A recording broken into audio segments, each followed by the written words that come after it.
So I'm going to do a series here because it's the easier thing to do. We're going to talk about David Berman, who was a casino owner, but because so it's going to be centered just on him, but because he's part of a much larger picture, it includes Gus Greenbaum as an example, who was a really interesting guy, Ice Pick Willie, that sort of. So we'll make a series called the Berman Gang. All right. So this is part one of three. David Berman was a pretty interesting guy.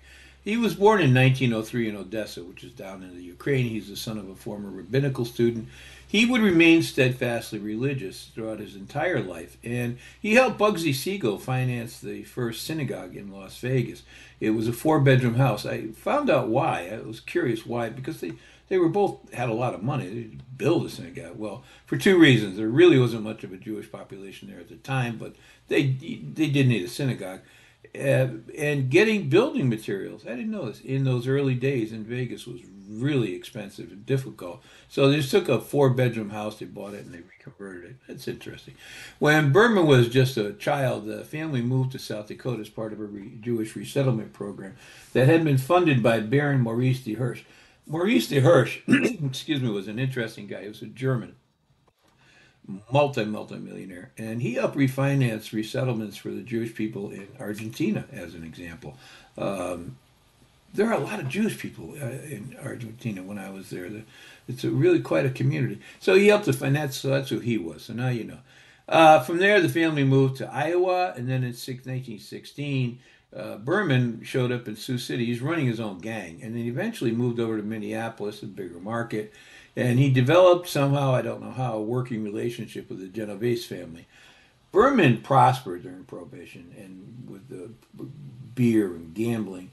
Working with him in those days, in fact, throughout his entire career, was his brother Chicky and this associate Israel Alderman, Ice Pick Willie, who was just cold blooded. Berman enlisted in the Canadian Army in World War II. He felt that as a Jew, it was his responsibility to fight the Nazis, and they put him in an elite reconnaissance Rangers outfit.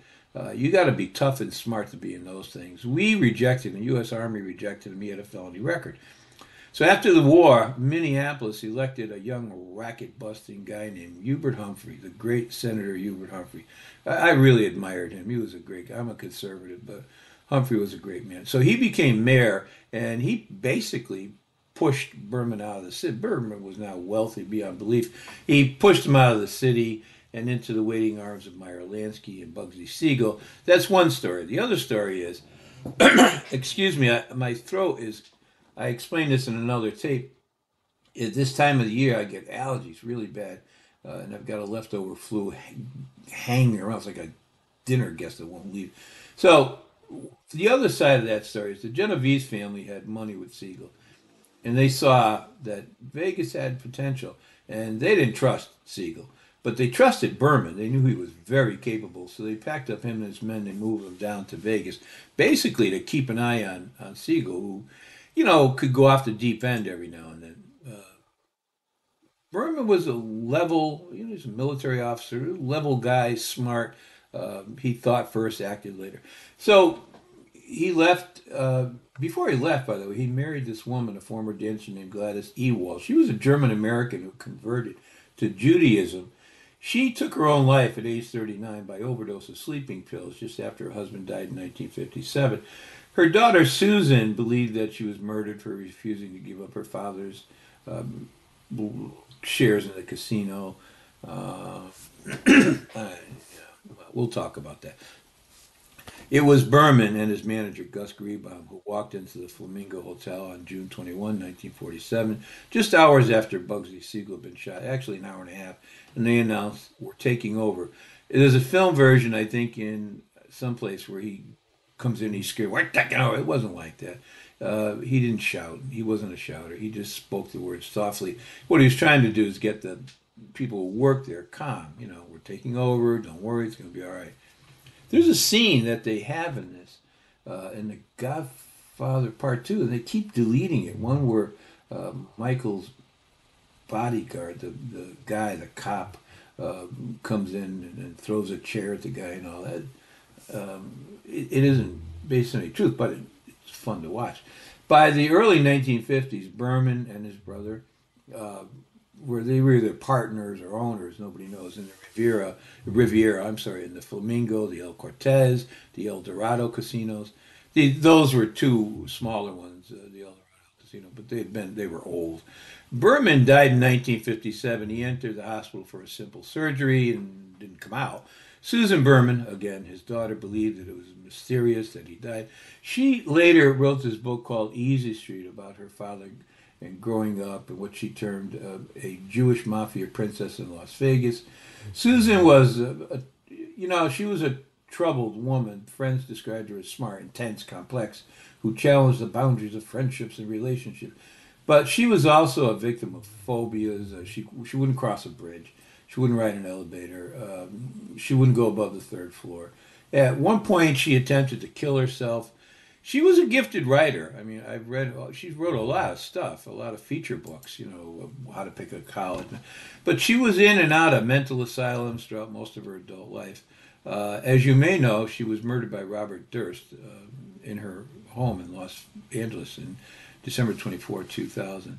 Someone started this story that Susan was gradually paid $4.3 million by the mafia for her father's interest in the casinos and other properties. That's not true. When she died, she was giving her money, and then he killed her because that's what he did. So we'll cover more of this in the future. All right.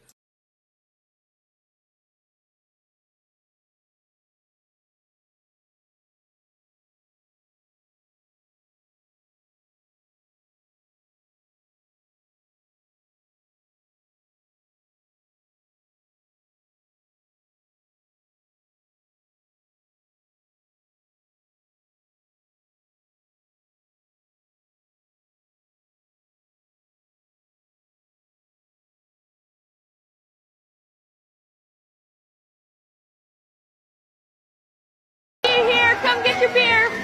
Come on, who wants it? Hot day, cold beer. Hey, honey, want a beer? Interest you dolls in a cocktail? This one's on me. Maybe later I can get on you. Would you like an ice cold beer? Beer? It's ladies' night. Bitches drink free. You're gonna have to check your ID, though.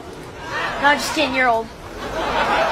I don't know how you would be allowed to sell something alcoholic. You're not old enough. You're not 21. Are you going to buy something? No, I'm not going to buy something, but I don't think that I think you're doing something against the law. Okay? So I suggest you leave. Okay, listen, Hitler. There's no German beer here, so move along. What a smart-ass kid you are, boy. You need to loosen up. Have a beer. Hey, Toots, how about a beer? No, thank you. Your mouth says no, but your fat gut says yes. Hey, what's up, Julio? Want a cerveza? Hey, there's the happy couple. How about a beer? Can I use my laundry dough? You're obviously not using it for laundry. I'll have two. You should drink them both so your girlfriend looks better. Would you two young broads like a drink?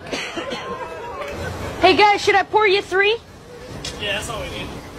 That'll, 25 cents? yeah, each. I'm gonna need to see some ID though. You guys look like you barely have pubes. Alright. Were you in the war, sir? Yeah, but I was in World War II. Kill any crowds? I don't think so. If I did, I don't know it. You were so drunk you didn't know. There you go, man. Head for the mountains, literally. So how's business going? Good. You just started? No, I'm serious though. Head for the mountains. Get out of here.